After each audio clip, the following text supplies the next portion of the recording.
మనం భూ సంబంధమైన వాటిని బట్టే మరి తిరుగుతూ ఉంటే మన జీవితంలో ఏ నూతనత్వం ఉండదు ప్రియమైన వాళ్ళారా. అదే జీవితం, అదే రొటీన్ లైఫ్ సంవత్సరం వెంబడి సంవత్సరాలు జరిగిపోతూ ఉంటాయి.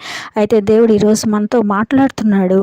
మరి ఉత్తర దిక్కుకు తిరగండి, దేవుని వైపు తిరగండి. మీ సమస్య కావచ్చు, కన్నీరు కావచ్చు, ఇబ్బంది కావచ్చు, సంతోషం కావచ్చు, దేవుని వైపు తిరగండి, దేవుని వైపు చూడండి. మొదట ఆయన నీతిని, ఆయన రాజ్యమును వెతికితే తర్వాత దేవుడు మనకి ఈ లోకంలో కావాల్సిన సమస్తమును మనకి అనుగ్రహిస్తాడు ప్రియమైన వాళ్ళారా. కనుక ఉత్తర దిక్కుకు తిరుగుదాం.